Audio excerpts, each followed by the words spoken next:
आत्म नमस्ते दिव्य आत्माओं। ये तब का प्रसंग है जब राक्षस राज रावण मां सीता का अपहरण करके उनको लंका ले गया और भगवान राम और लक्ष्मण मां सीता को ढूंढते हुए ऋष्यमुख पर्वत पर आए। ऋष्यमुख पर्वत वानरों की राजधानी किष्किंधा के पास एक पर्वत था, जहां सुग्रीव अपने कुछ मंत्रियों के साथ छुपा हुआ था। सुग्रीव और बाली जुड़वा भाई थे। बाली को वरदान था कि उसके सामने युद्ध करने वाले की आधी शक्ति उसको मिल जाएगी, जिसकी वजह से वो अपराजय था। बाली ने सुग्रीव पत्नी को महल में बंदी बनाकर सुग्रीव को मारने का बहुत प्रयास किया। वो केवल ऋषि श्राप की वजह से ऋष्यमुख पर्वत पर प्रवेश नहीं कर सकता था, इसलिए सुग्रीव के छुपने के लिए वही जगह सर्वश्रेष्ठ थी। वहां हनुमान और अपने मंत्रीगणों के साथ वो अपनी पत्नी को मुक्त कराने के उपाय ढूंढने लगा। एक दिन जब भगवान राम और लक्ष्मण ऋष्यमुख पर्वत पर आए तो सुग्रीव भयभीत हो गया। उसने इतने बलशाली और तेजस्वी मानव कभी नहीं देखे थे। उसने सोचा, कहीं इनको बाली ने तो नहीं भेजा।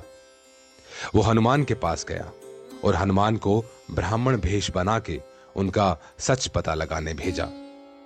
जब ब्राह्मण भेष में हनुमान जी श्री राम और लक्ष्मण के समक्ष गए और विनम्रता से पूछा, हे वीर, सांवले और गोरे शरीर वाले आप कौन हैं जो क्षत्रिय के रूप में वन में फिर रहे हैं?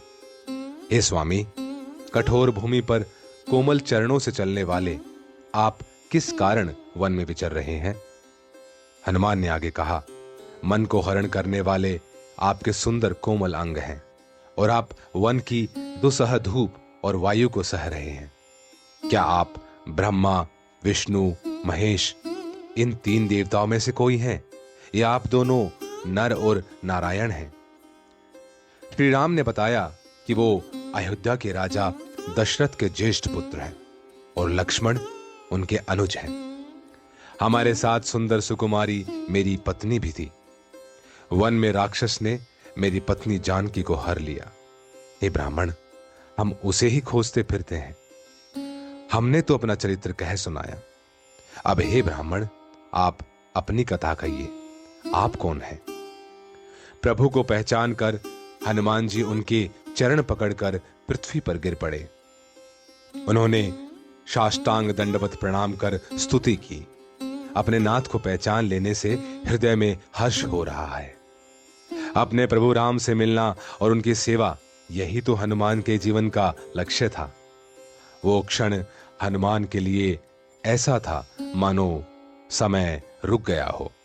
समस्त प्रकृति, सभी देवता इस मिलन के साक्षी बने। आकाश में सभी प्रस्तुत हुए। हनुमान जी अकुलाकर प्रभु के चरणों में गिर पड़े। उन्होंने अपना असली शरीर प्रकट किया। उनके हृदय में प्रेम छा गया।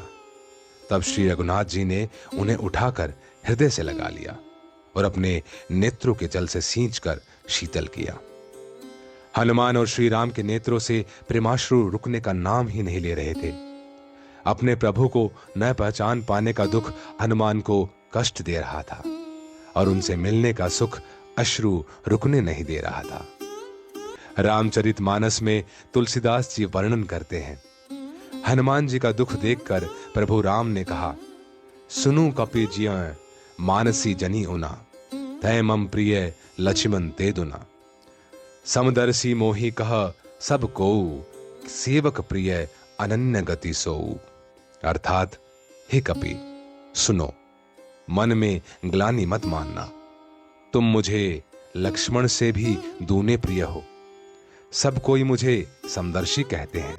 मेरे लिए न कोई प्रिय है न अप्रिय, पर मुझको सेवक प्रिय है, क्योंकि वो अनन्य गति होता है। मुझे छोड़कर उसका कोई दूसरा सहारा नहीं होता। इस प्रकार हनुमान जी का अपने प्रभु से मिलन होता है, जिसे देखकर स्वयं शंभु, मां भवानी, सभी देवता गणों का हृदय प्रेम से भर जाता है। जय श्री राम, जय हनुमान।